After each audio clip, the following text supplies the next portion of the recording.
same year that Jerry Sandusky began the Second Mile Foundation. Now, what does... Oh, my gosh. Are you saying he could be involved in that ring? I'm saying there's a lot of... There's more than smoke there. There's fire there.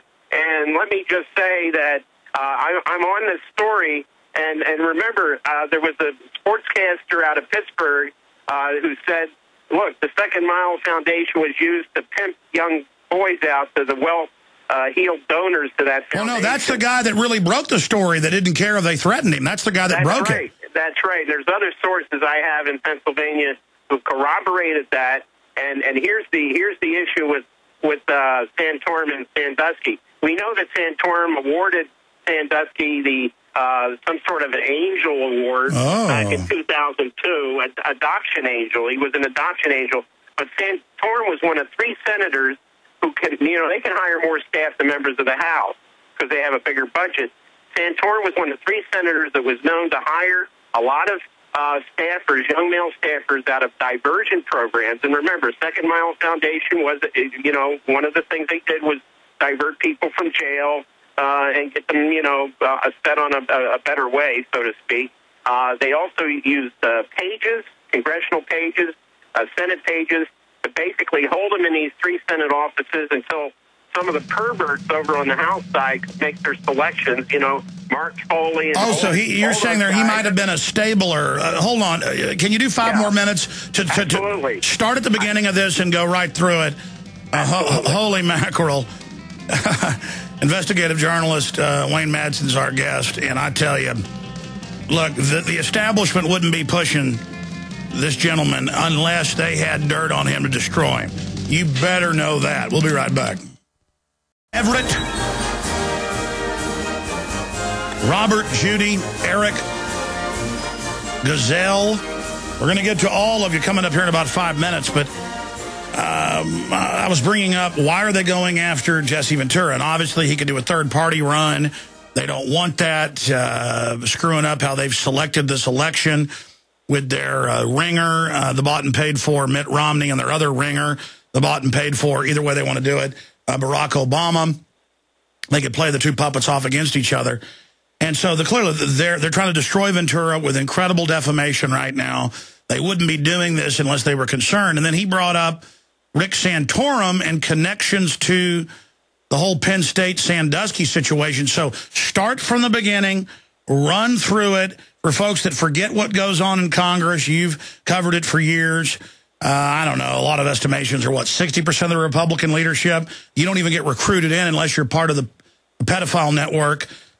Skull and Bones, Bohemian Grove are all homoerotic, 110%. Richard Nixon said that to major publications. Just type in Richard Nixon on Bohemian Grove. You'll get Harper's and others. You can actually hear the audio. I can't play it here because of the profanity.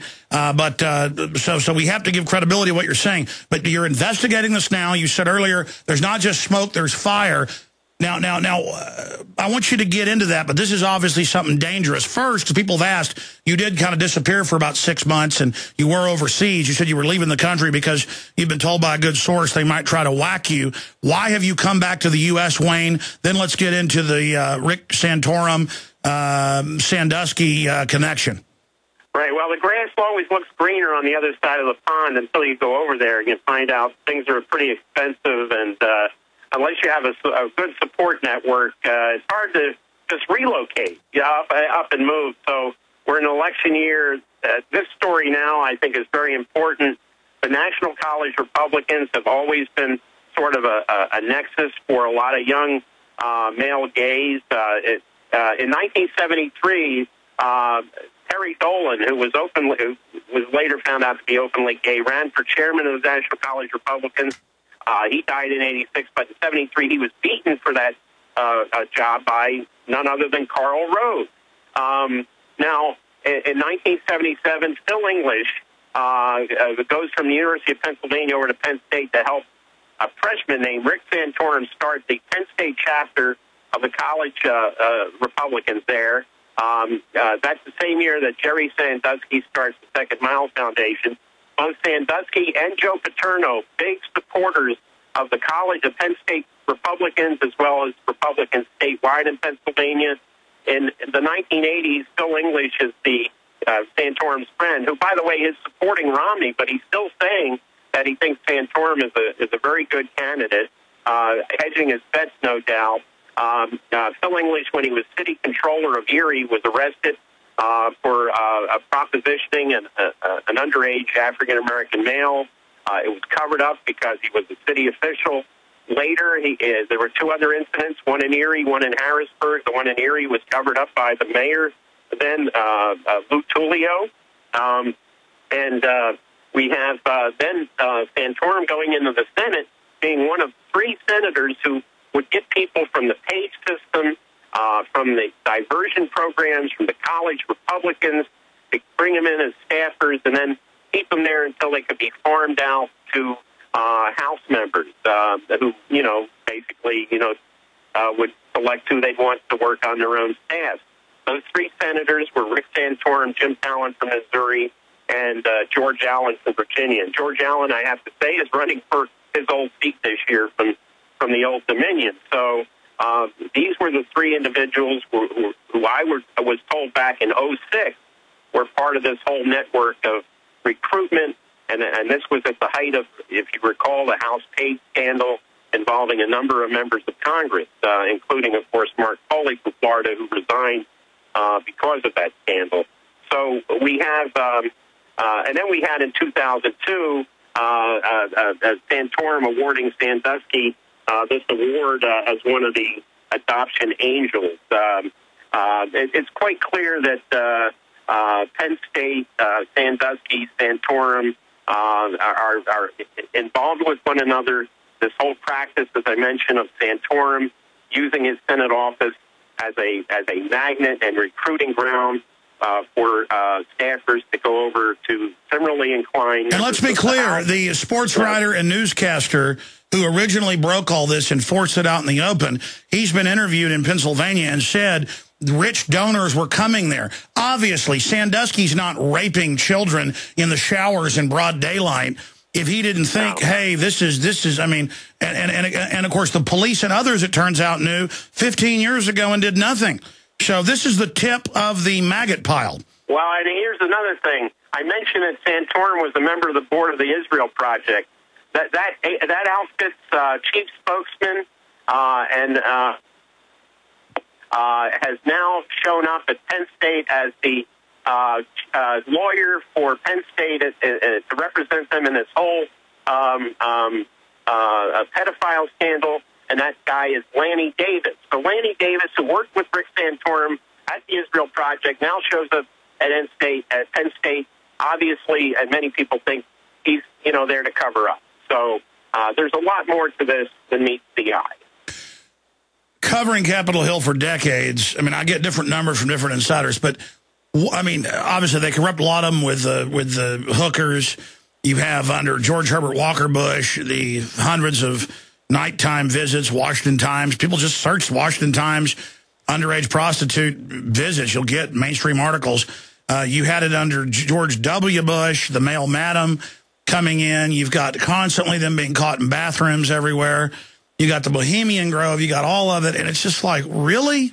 I mean, what do these guys do? So why did the system go for these guys? Because they know they can destroy them anytime they want? I mean, what percentage? I mean, we know Barney Frank on record in the 80s.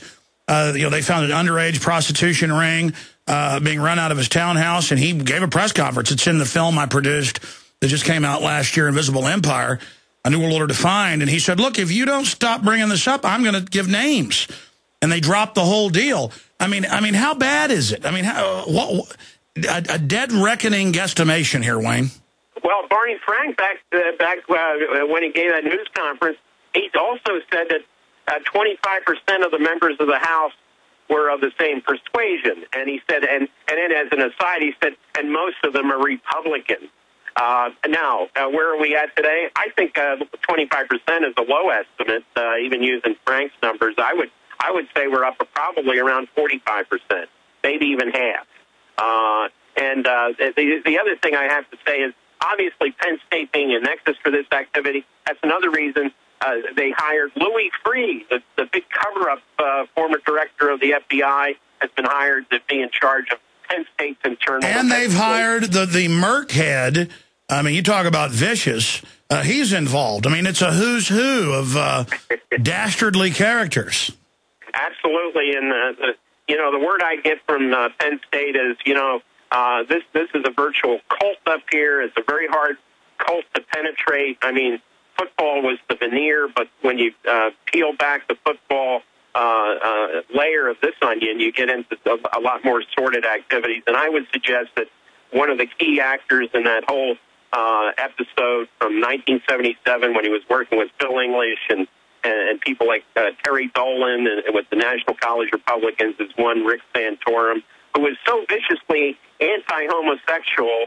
You have to wonder what is prompting him to do that, because the word I'm also getting from the gay community here in Washington is, look, we know all about Rick Santorum, Little Ricky, his communication director when he was in the Senate, openly gay African-American man, Robert Trainum, who still supports Santorum today. And then we've got the whole history of TB, I won't say the name on air, old Rove, a true demon of hell. It's just, it's unbelievable. I mean, it is so, okay, well, just imagining all those people, it's nightmarish. Hey, why do you think the NDAA legalized the military keeping goats and pigs on the base with them and bestiality? Well, that was kind of odd. I mean, when I served in the Navy, I can't say that was ever an issue. We had all kinds of other issues with activity, but I just don't recall anybody being involved in barnyard sex in the Navy. Yeah, I was surprised to hear that, but maybe there's a reason for that as well. We do know that sometimes there's congressional delegations that visit some of these military bases overseas, for example. Maybe it was to protect the animals from members of Congress and their senior staff members. Well, I mean, it's in there. They passed it. I mean, I was surprised to see it. I mean, that was an issue that I had never realized that was an issue. I'm sure there were cases of that in the military, but nothing that would have risen to the point where, Naval Investigative Service or some other investigative arm of the military would have had to, conduct an investigation or court-martial somebody for it. This country... It's bizarre. But this country is really becoming a joke. And we're going to go to break and come back with calls, I promise, folks. But the minute we've got left, NDAA, Obama signing it. Brief take on that, Wayne. Well, I think, again, this was another bait-and-switch operation. We now see Joe Lieberman starting to talk about deportation of people convicted of terrorism. Look, we already had that poor girl down in Houston deported, a U.S. citizen deported to Colombia.